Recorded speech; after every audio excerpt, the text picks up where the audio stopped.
So let's get started. Uh, Today we will try to cover take work on the sorting problem. How to sort an array of strings. That is the problem that we will try to solve today. Anyone solve that problem? Because last class you are told that you would like to take some time and give it a shot. Anyone solve the problem? Narayana, okay, good. So I would like to see your code. So someone who didn't share their code before, can you volunteer? I can pick them up.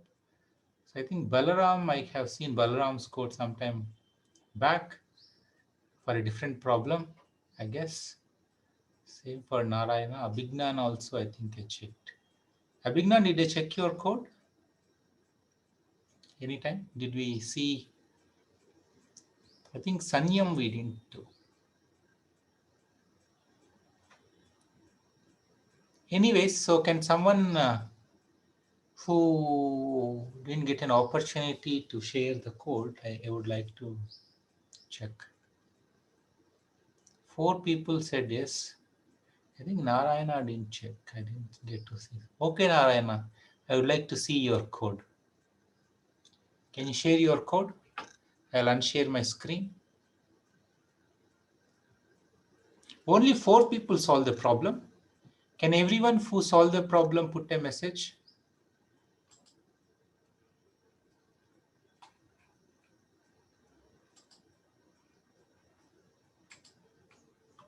Abhay, good. That gives me a feel for how many of you are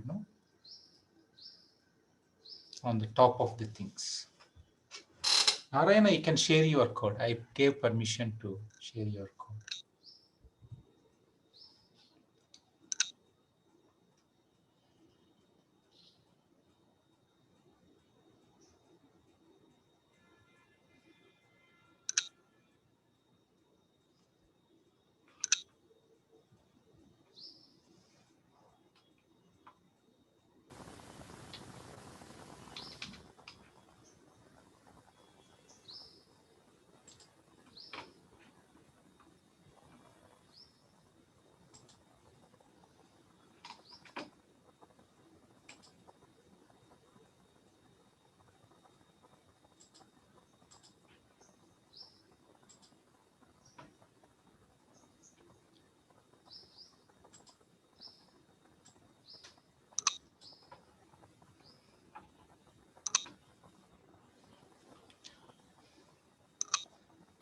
All right, Hello, so let's see how you have read. hello,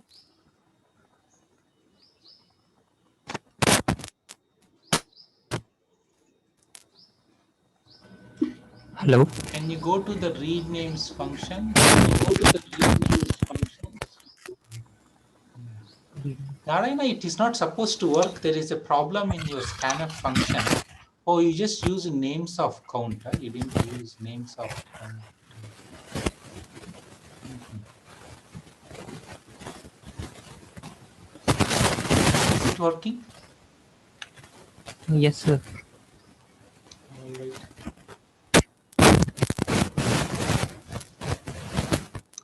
So while max names is less than length, you keep the read names.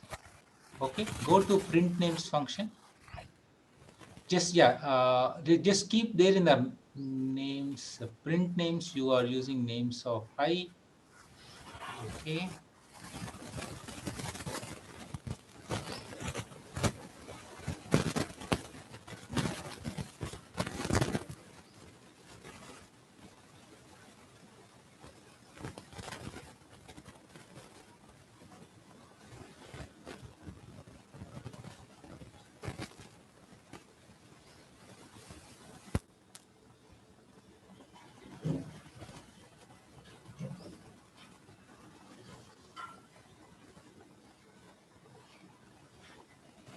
Okay.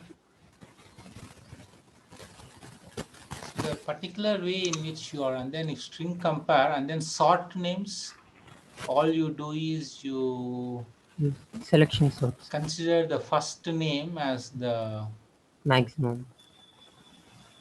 you compare as the min name, you compare if it is less, Sir, I then explained you it in another one, sir. string In copy. this one, I just put some comments on the in this. Let me enable your audio so that you can also speak and explain what you are doing. I'm just trying to do that. Let me do. Narayan, I can, your audio is enabled, so can you hear me or is it, I can hear you, sir. no, sorry. Oh, you are talking, right? So, but Yes. I'm not able to hear. Let me check if there is anything wrong from my side. I think it could be a problem from my side. Just wait. So you don't need to worry.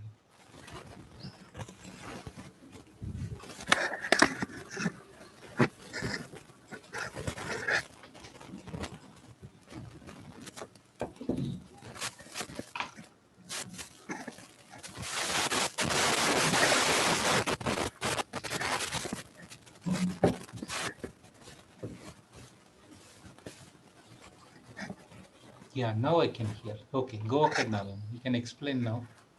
Mm. Sir, in main first, I created a array of names, an array for names to store names in this, Mhm. and then I called read names, Okay. which returns number of names read. So read names function is like this. Mhm. So Narayana, so one doubt I have here is you just use the names of count, right? So Yes, for sir. scanf, we need to pass the address, right? So But will names of count, I initialized count to 0 first, sir. no, no, that is all right. Hmm. Plus 0. Okay. Understood. Yeah, it's the address.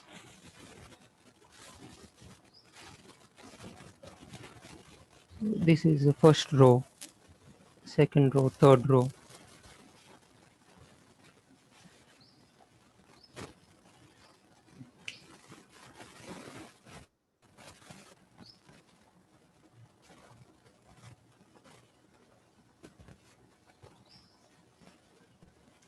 Yeah, all right.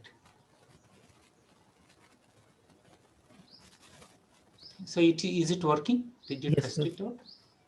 I can.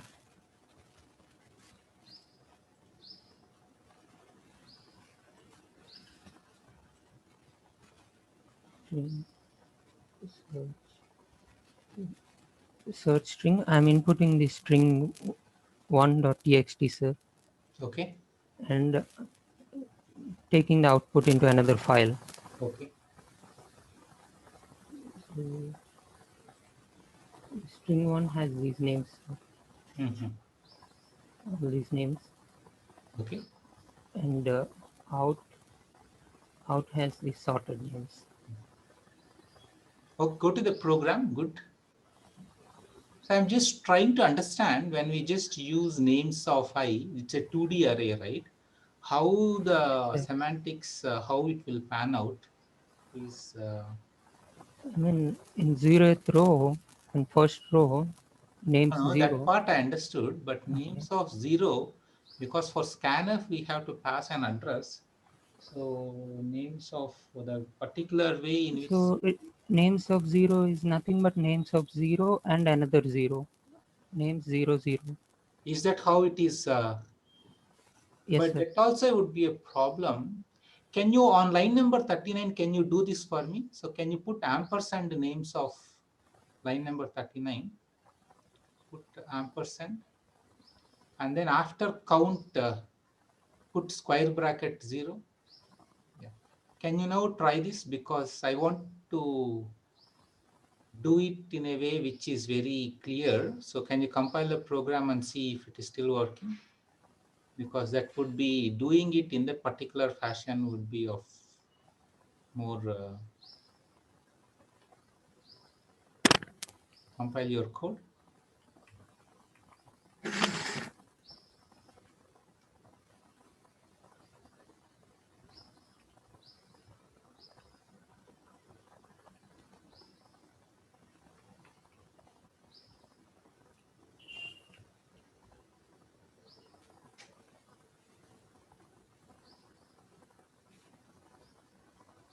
Yeah, so now don't redirect it to out.txt, just print it on the screen so that you'll quickly get to see if it's working or not. It's working, right? Yeah. Yes, sir. Okay. So go back to the code. It's working. Uh, and what is, and then go to print names. Mhm. Yeah, can you put ampersand names of I0? Yeah, there is a reason I'm doing it. I hope because I want to that using names of I, there is a bit of semantic clarity issue would be there. But when we take this particular approach, it becomes very explicit and clean. Can you compile the code and run if, to see if it's looking all right?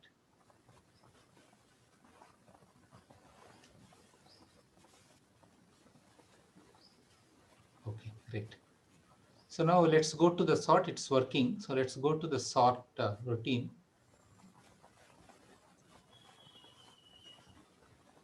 Yeah, this is the sort routine. So here in the first 49, first is the min. You are looking for the first. I'm Yeah. So you trying are to trying find to the find the largest max, element, or maximum.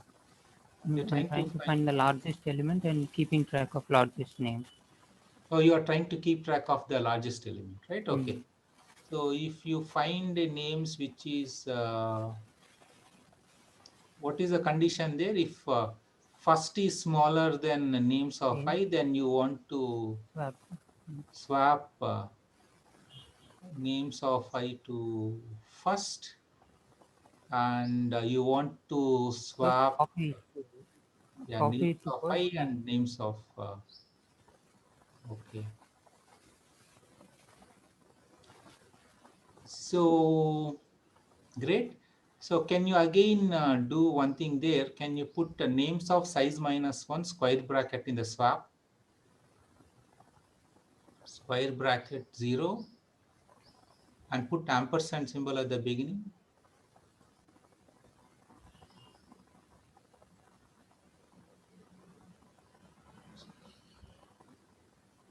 Yeah. And then go to swap function. Okay, awesome. It will work. Can you compile the code and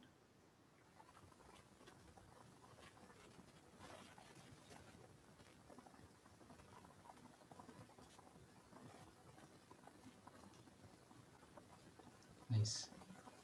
That's good.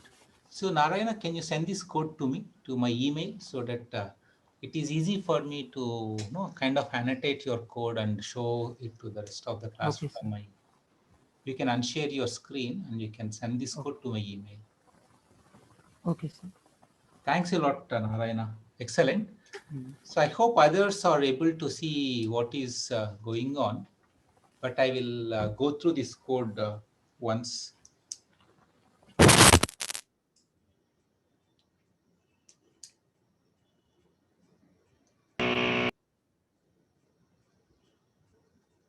You can mute yourselves and unshare, Narayana.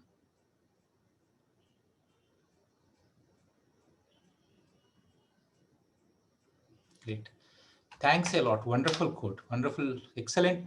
I want everyone to see how beautifully the code is kind of documented or formatted and all. So that those are all important.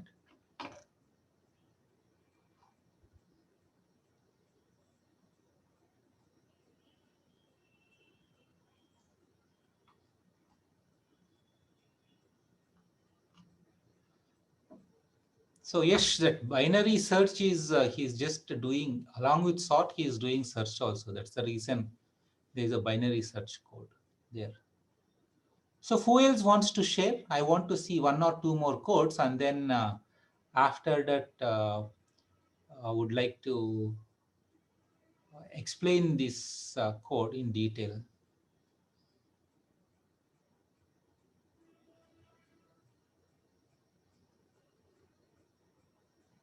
Who wants to go next?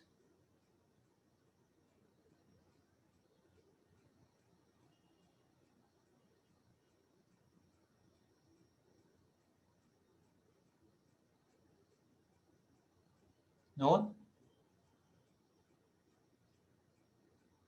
Abhijit, huh?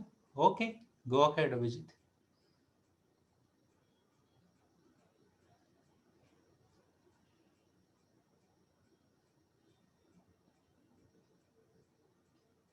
How many of you, as I check Abhijit's code, how many of you understood what Narayana was doing in his program? Can I see a raise of hands or say that you understood?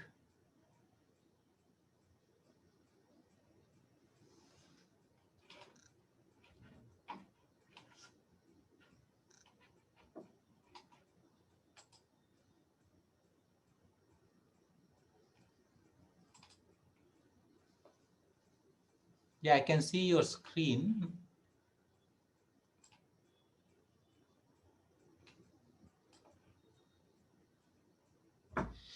This is the code from.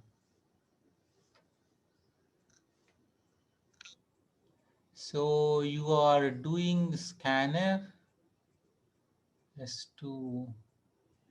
This looks very complicated, man.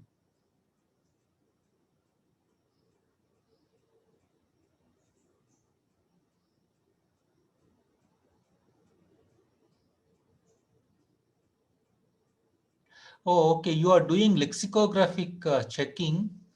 Hey, you can unmute yourself, Abhijit, and talk and explain. I Can see you what see? you are doing in the loop from 20 to 28. You are trying to, Yeah, I'm just comparing the adjacent strings. yeah, you're comparing adjacent strings, huh? Yeah, But this is, okay, you are doing bubble sort. yeah, sort of. You're doing bubble sort. When you're comparing adjacent strings, you are using a for loop to check which one is coming before other, right? Yes, sir. We are using the ASCII. Okay, okay.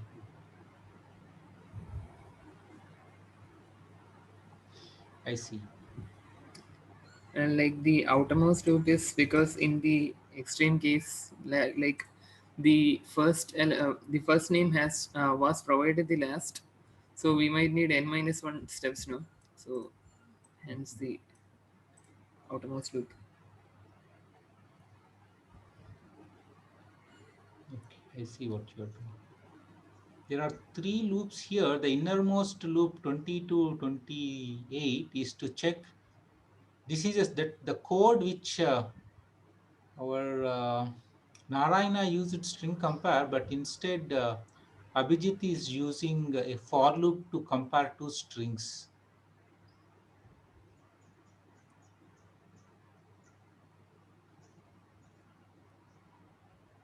But why is this S1 plus equal to, what is this? Why do you have S1 What's plus it? equal to, you don't need that, right?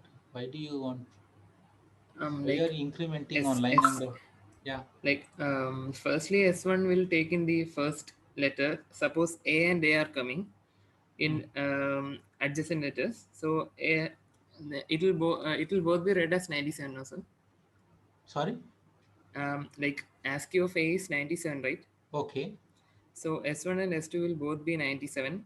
Okay.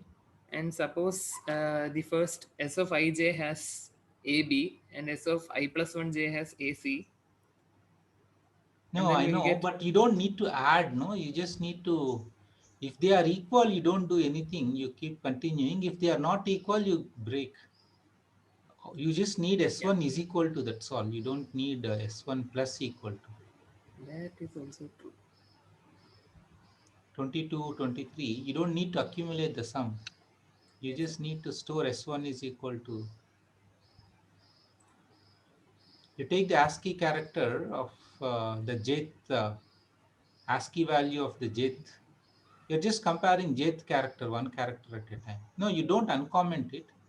You don't need to, you just say S1 is equal to, you don't need S1 plus equal to. Yes. Because when they are not equal, you come out of that loop and you check if S1 is, or you want to check if S1 is greater than or equal to, yeah, even then also you don't need it. Yeah, Yeah. this will work here. Yes. Okay,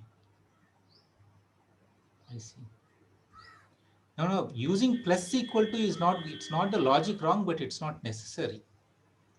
It's not a necessary thing. How many of you understood this code? So this is one thing that you need to learn, how to read other people's Sir, code and there's understand. some disturbance in the background. Can I mute myself? Sorry? There is a lot of disturbance in the background. Can I mute myself? Lot of this. Oh, someone from my No, side. Eh? I mean it's in my place only. So can I mute myself? Okay, okay, okay, okay. Sure, sure. Yeah.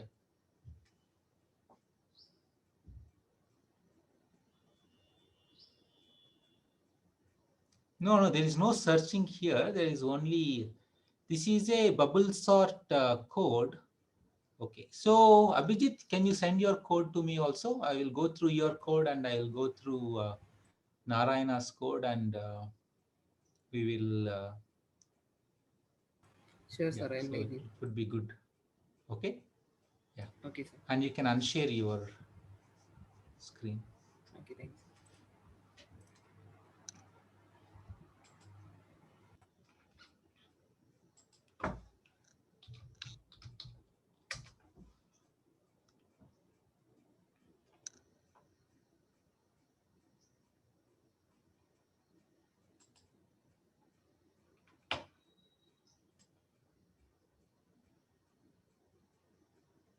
I'll share my screen. I'll just I'll show Narayana's code and we will discuss it now.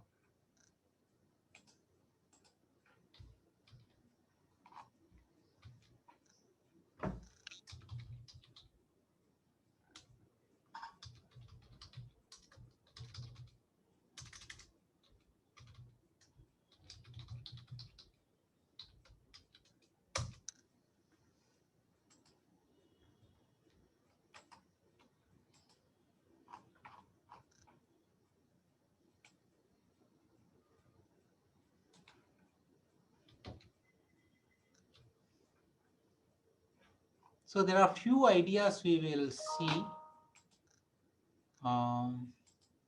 List of names for sorting.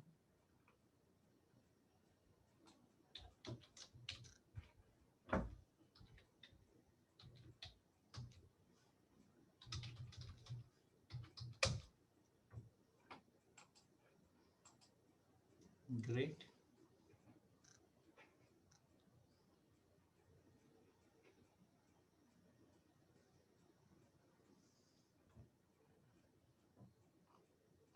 Nice. Good.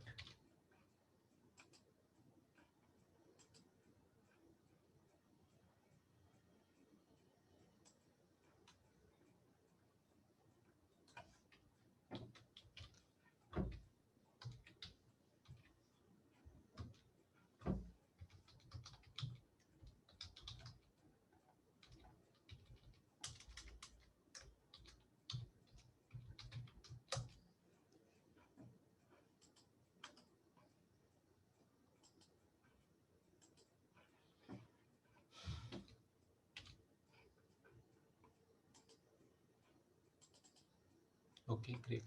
You can all see my screen now.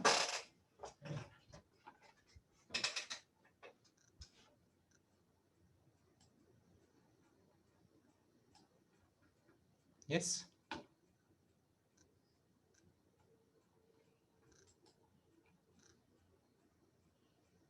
Are you able to see my screen? Yeah. Okay, great.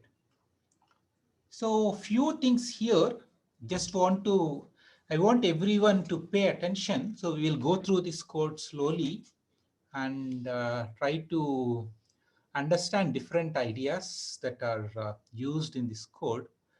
Of course, the first thing is So there are these are the three header files on line number 3, 4, and 5. And stdio.h is required for printf and scanf statements, which are used in the program. And the string.h header file is required because Narayana is using the string copy function and string compare function. And so this string copy, and if you want to use string copy and string compare uh, functions or functions from the strings library, then you have to include a string.h file. And he is using std bool.h. I don't know where he is using bool. I didn't see. Yeah, yeah, so there is this true and false he is using. Yeah, so he has written code for binary search also in this program, and in the binary search program, so yeah, so he returns a bool that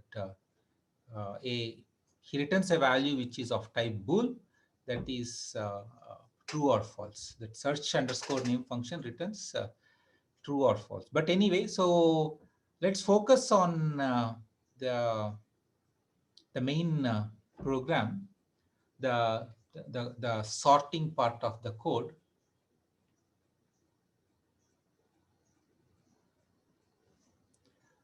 Uh,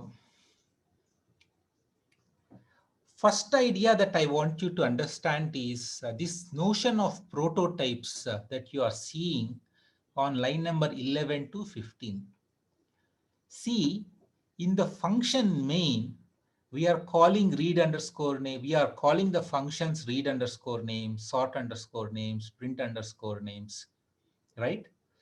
So when the compiler is trying to understand what read underscore names function is, it didn't encounter the read underscore names function definition because the read underscore names function is defined after the main function.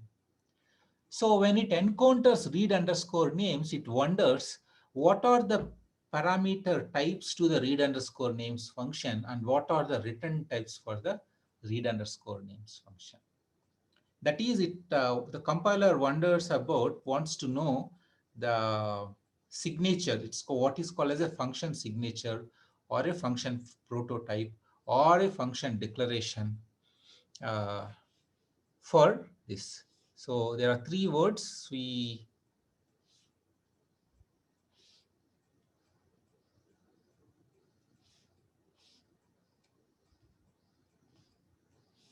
What are the three words? So function prototypes. We use function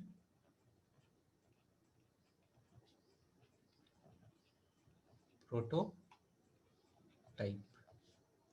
or function signature. Type signature is the right word to use. Type signature. Sometimes we call it as a function declaration also. So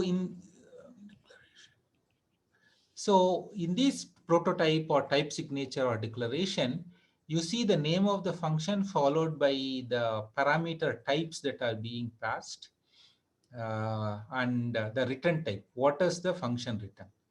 So in the main, we are using, we are calling read names, sort names, print names, and no search name and swap. All these functions in main, we are not using swap, but we are using functions 11 to 14. So we would like to declare their type signature, or we would like to declare the function corresponding function prototypes at the beginning itself, so that when the compiler encounters these function calls, it knows that read underscore names expects a 2D array as a parameter. So if you don't do this declaration also, the compilation will still go through because the compiler implicitly assumes some parameters based on what parameter you are passing, but it will give you a warning. Like for example, here, let's compile this code. Uh, let's So this is, let me clear the screen, cd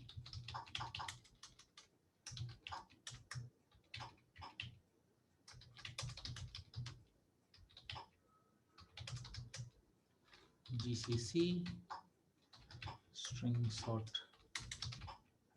dot selection is my code. So now there is no warning, right? But if I comment this and compile, then you will see lots of warnings.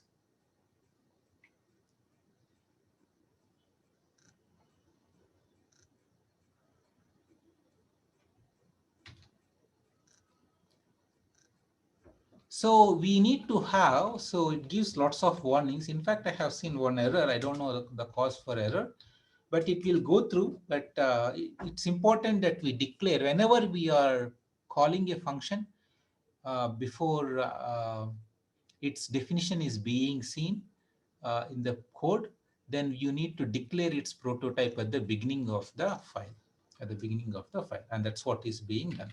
So now that I uncommented it. Now it's all good. The second, so now, so let's look at the data type that is, so max underscore names and max underscore length, they are uh, they are macros. And so we declared a 2D array, 2D character array names. It has 100 rows and 100 columns in it. So it can take a maximum of 100 names, and the length of each name is maximum of 100 characters. Not 100, maximum of 100 characters. It should be 99 characters, because the last character, it has to be a null character. All right. On line number 24, the function read underscore names is called, and we are passing the parameter names. That is the base address of the 2D array. We are passing as parameter. So one important thing when we are passing 2D arrays as parameters is when we are passing a 1D array as a parameter. If you recall in the previous uh,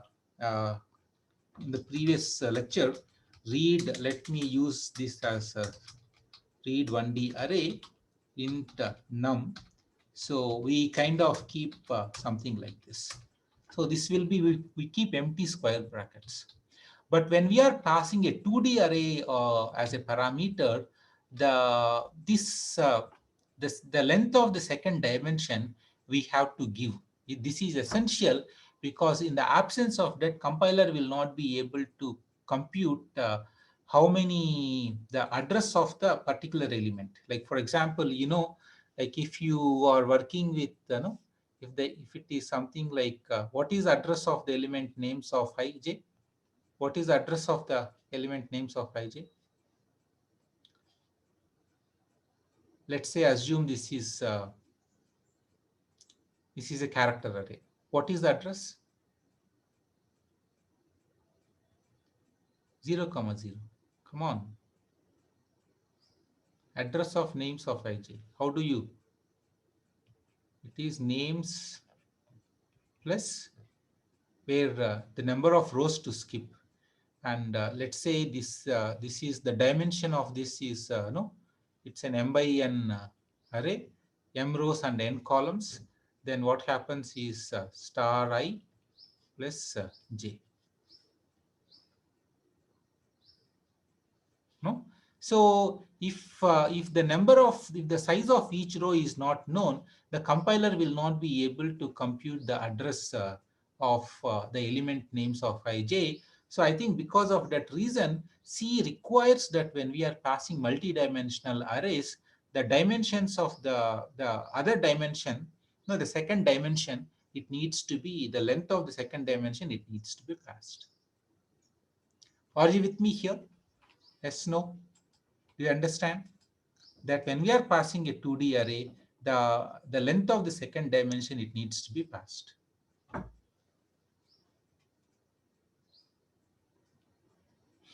And then, so in this loop, we are reading we are reading the names. We are reading the names in this loop. So I want you to again come back to the fundamentals that this is the zeroth row. This is the zeroth row. This is the first row.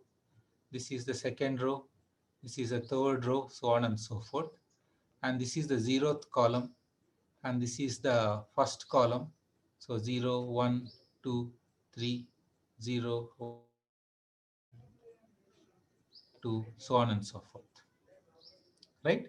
So you have to pass. So like if you want to read a name into row 3, then you have to pass the address of this. This is the base address of this 1D row. This is a 1D row. A 2D array is nothing but a stack of 1D rows, a stack of 1D arrays. So you need to pass names of I0. This gives the base address of the row I. And so you will be able to read a string and store in the corresponding row. Is the row reading logic clear to you? Yes or no? Are you all with me here on the row read? Why we are using this particular thing? Because we want to give the base address of the row I. In this case, the row is count is the variable which keeps track of the rows. So because of that, we are using count in the first index position.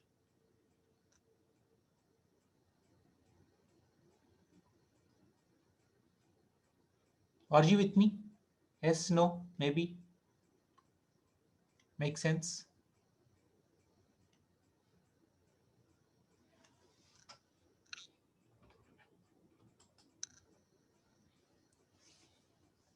There's a class of 96, Venika Shruti.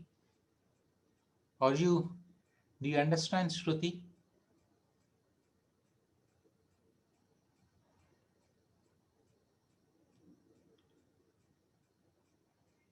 Shruti, Abhay Patil, Venkat, Abhinav Anand, Abhishek Sharma. No, null character and end of file symbol, they are different.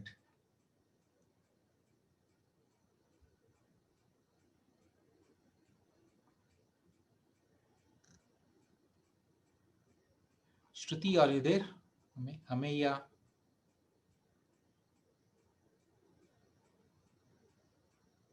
Anurag, Arjun. There are lots of students who are completely silent. So I want to know what is going on. Arjun. Yes, sir. So are you all with me? Are you with me? Yes, sir. Arjun, does it Yes, sir. make sense? Yes, sir. I've understood completely. Okay.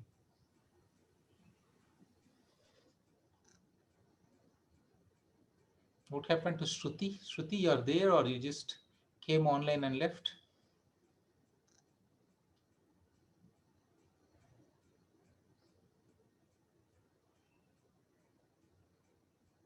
You can type in the message if your mic is not enabled.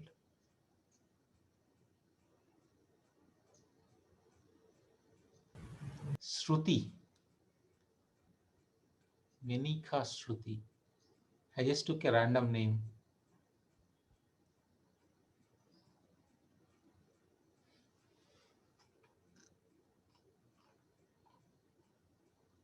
Ameya Sharma.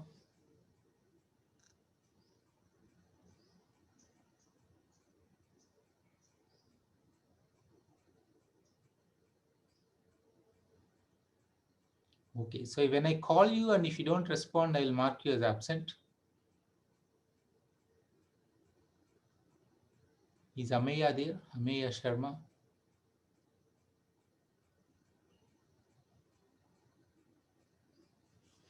Are you with me, Ameya? Do you understand what is going on?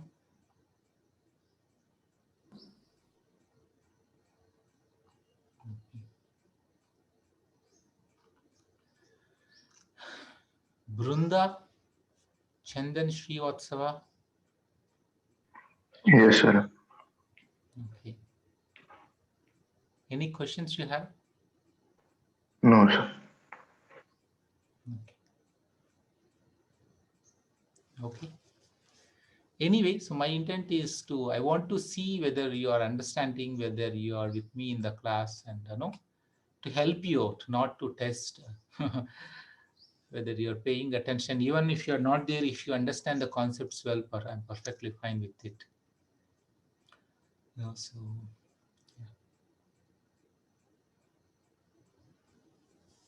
okay, no problem. Don't get if someone is having an internet problem, not able to respond, it's okay. Don't worry.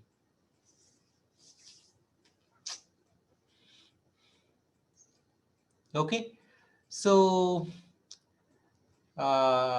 yeah. So where are we?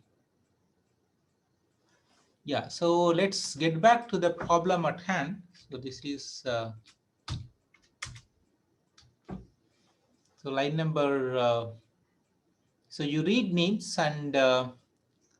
So the end of file character is control D is what is called as an end of file character. So actually, Narayana is testing the program by his program by redirecting input from a file. So because of that, the program at the end of the file, after the characters in the file are read, then an end of file symbol automatically comes. So, but if you are giving the names on the screen, after your names are input, you have to press Control D character to say that the input has terminated, that the list of names has terminated. All right.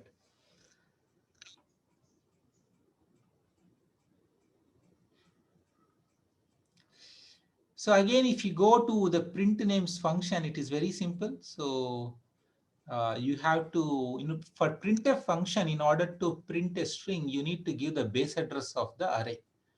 And that's what we are doing here. Base address of row 0, base address of row 1, base address of row 2, so on and so forth. That's what we are doing here. And now I want you to pay attention to the swap function on line number 93. So the swap function, so let's say if to the swap function we give the base address of this row and base address of this row as addresses to the swap function. So what is being done is the string that is, let's say this is str1 contains the base address of the first row, and str2 contains the base address of this row. So what happens is this whole string is copied into a temporary buffer, which is being called as temp. And so str1 is this whole str1, it is copied into an array whose base address is contained in the variable temp into the array temp. That is what is being done. This is statement number 96. So here 96 is there now. On line number 96, that's what is doing here. And line number 97, what it does is it copies str2 to str1. So line number 97, that's what it is doing. Copy str2 using the string copy function from here to here. And then finally, what do we do? Line number 98, it copies the str1, that is the string that is present, str1 that is present here into str2. That is how string swap is happening. Are you with me here?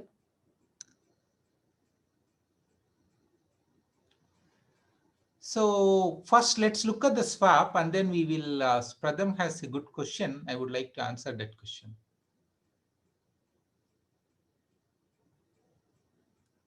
Are you all with me on the swap function?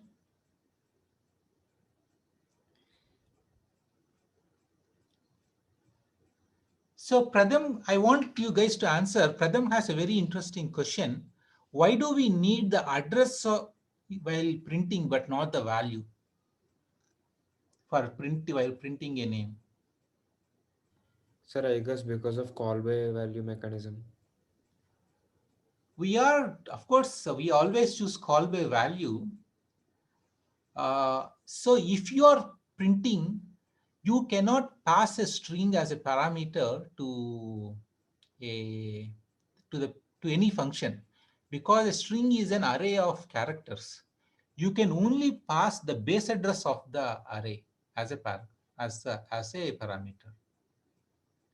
We can only pass the base address of an array as a parameter. So what printf does is it uses the base address of the array, and starting from that, like for example, if you are printing this particular row 2, then what happens is, you know that you pass the base address and printf will keep printing characters. Since there is a percentage format specifier that you use, it keeps printing all the characters until it hits a backslash, until it hits a null character. Once it hits a null character, then it stops. So that is a very convenient way to print a string. But on the contrary, if you just pass names of I0, then what you are passing is, let's say the character B is present here, you are just passing the ASCII value of the character B here, and at best the printf can print that character, but it cannot print all the subsequent characters that are there in the array.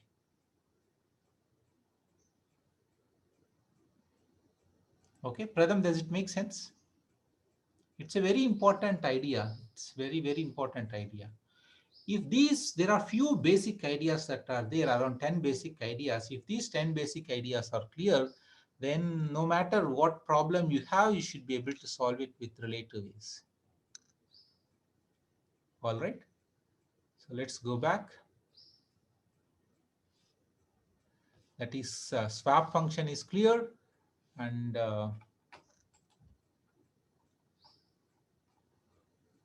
now let's look at, so you read names, you sort names, and then you print names. And then while sorting names, yeah, what do you do? So this is selection sort. Uh, so yeah, you want to keep track of the, so in the particular approach which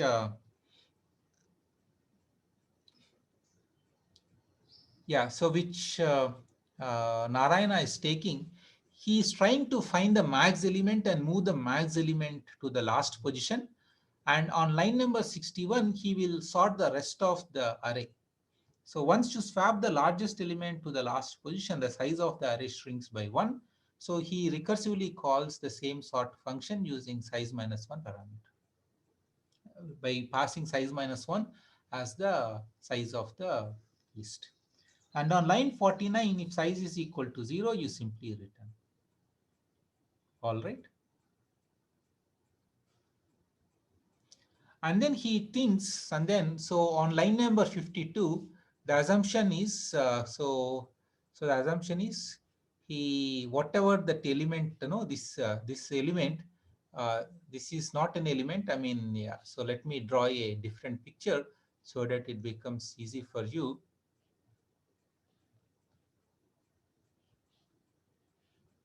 This is a 2D array, right? So this is the row size minus 1. This is row 0.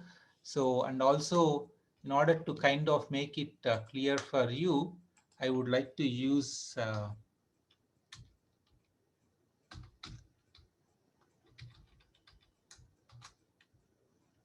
okay. So you are copying string copies this last, the string that is present in the last row into a temporary buffer called as first, and consider its and thinks of it as the maximal element, or the maximal string, or the string which occurs lexicographically in the last position. And then in the loop, you iterate from I is equal to 0, and no, you check if uh,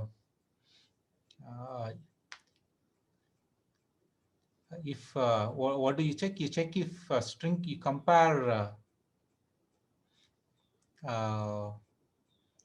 whether you start with, you compare the row 0 with the current estimate of the maximal element, that is first, and then, so let's say if first is smaller than occurs lexicographically before names of I, then what we want to do is we want to swap names of I with first. So in other words, let's say uh, there is a name here in row I, which is Zach. Okay. And here we have something like Ben. At some point, what happens is you initially think that Ben is the largest, the one who should be at the last position. You keep comparing. At some point, when you hit Zach, then Zach is occurs lexicographically later than Ben. So what you do is your current estimate of the max will become Zach, and not only that, you kind of swap Ben with Zach. That's what is being done here. Okay. So that's it. This is selection sort. This is what we did with numbers.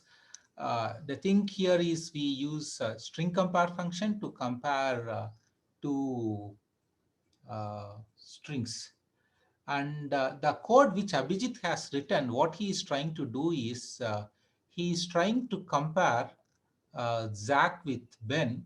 So he compares Z and B here, and it turns out they are not equal. Since they are not equal, so Abhijit is trying to check whether Z is greater than, whether the ASCII value of Z is greater than B or smaller than B.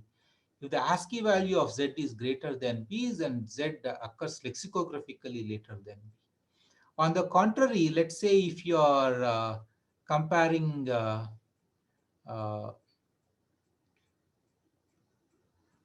Ben with, instead of comparing Zach with Ben, let's say uh, something like some other name Beetle, whatever. Okay, so you compare B with B and E with E, and so both are equal. So you don't do anything, and then later on you compare N with A, and you see that they are not equal to each other. Since they are not equal to each other, you check whether the ASCII value of N is greater than A. If the ASCII value of N is greater than A, then you think this name Ben occurs later than Beetle in the dictionary. So that is how names in the dictionary will occur. And this is the logic uh, uh, which Abhijit used. So if you see the code here, in the code here, so what is happening here is, this is the place where he is reading the names. So this is read names function. He wrote the code at the same within one function, and here he is finally printing the sorted strings. So the actual sorting code is present here. The actual sorting code is present from line 20 to is present in line 13 to line 36.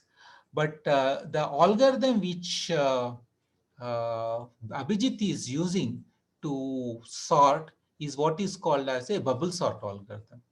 So in bubble sort algorithm, what we do is we try to compare two consecutive elements. And like for example, if you have a list of numbers like 10, 12, 1, 4, 8, 7, then what happens is in the first iteration, you compare 10 with 12, and so you compare 10 and 12. So 12 is greater than 10. You don't do anything, but so and then you compare 1 and 12. But so what happens is, but 1 and 12. So 12 is greater than 1. So you swap them. So what happens is you get this 1 followed by 12, and and then you compare, this will be the state of the array, and you compare 12 with 4, and 12 is greater than 4, so you swap these two elements. And then later on, so what happens is the state of the array, from here it becomes something like this: 4, 12, 8, 7. And then what happens is, and then you compare 12 and 8. Since 12 is greater than 8, state of the array, it becomes something like 10, 1, 4, 8, 12, 7. And finally, what happens is in the last round, so I don't have space here, but you swap 12 and 7 because 12 is greater than 7. So 12 kind of bubbles up to the highest position. So once 12 comes up to the highest position, you again iterate by looking at the rest of the elements. So this is what is called as a bubble sort. The approach that is taken by Abhijit is bubble sort approach, if I'm right. But the thing here is from line number 20 to the code that you are seeing here, no? Pretty much from line number 17 to line number 34, what he is doing is essentially comparing row I with row I plus 1, two adjacent rows. And and then and then he decides whether to swap or not based on that comparison. So this whole code from line number 20 to 28, or even rather line number 17 to 28, it can be done by making use of a string compare operation. So in fact, what we can do, for example, here is all we can, like, for example, we can kind of comment out all this code and say, like, for example, here we can kind of use if strcmp, you compare string compare uh, s of I0 with s of I plus 1 0, either so apparently it looks like if you just use s of I and s of I plus 1, then automatically no, row I and row I plus 1 strings are referred to. So you can use less than or equal to 0. Equal to means the two strings are equal, so you can just use less than or greater than. Depending upon whether you use less than 0 or greater than 0, the strings will be sorted in an ascending order or descending order. So the loops, the for loop at line 13 and line 15, so they are the main sorting functionality and the comparison of two strings. And this is nothing but line 32 to 34 is nothing but the swap function. Does this make sense? Are you all with me here? How many of you are with me on this one, on this code?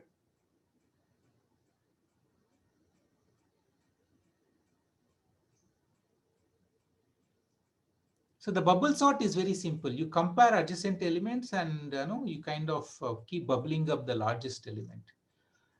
And so this is not.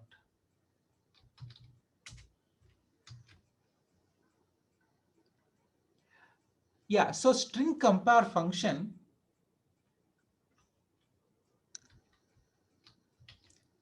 So let's see what is there in strcmp. So what is a string compare?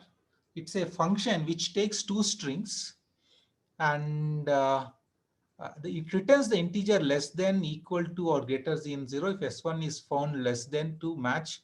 So when you are trying to compare two strings, s1 is less than s2, s1 is equal to s2, and s1 is greater than s2. What do we mean by s1 is less than s2? S1 occurs lexicographically before S2. Like for example, so apple comes earlier than banana.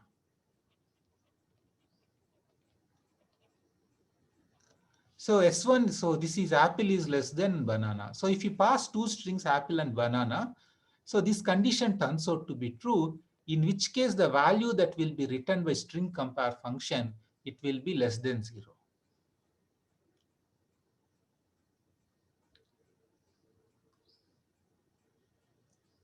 Does it make sense, Yash? Okay. And if both are equal, if it is both apple and apple, it will be equal to 0. But on the contrary, if you pass, if you pass banana and apple, banana is the first string and apple is the next string, in which case banana is greater than apple, and then the value that gets returned will be greater than 0. So that's all. And the code for string compare is what Abhijit has written by himself, but you can use string compare function, for example. Yeah. So Abhijit's code can't compare lower and uppercase strings. Yeah, he doesn't have that, has that logic, uh, or maybe we just have to see. Yeah. Okay, don't worry about uppercase and lowercase case. Let's assume that everything is in lowercase. Yeah. Yeah, that's true. No, we can always store the exact return value. No? So Pradham, you can always, you just store it in some variable and print it. You can always get the exact return value.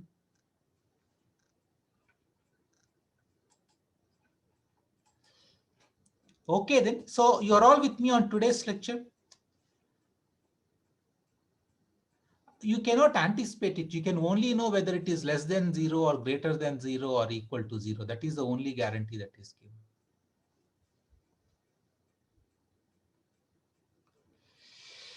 Awesome. So in the next lecture, today is Thursday, right? Saturday lecture Gia will take.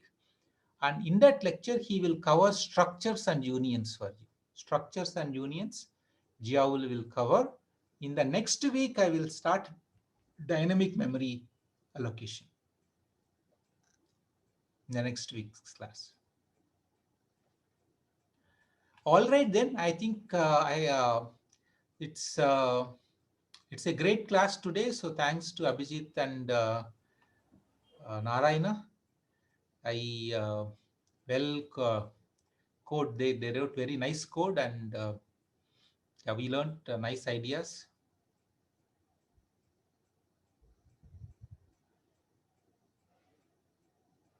So Namrat, so pretty much, like the most important ideas are already done. So you will get lot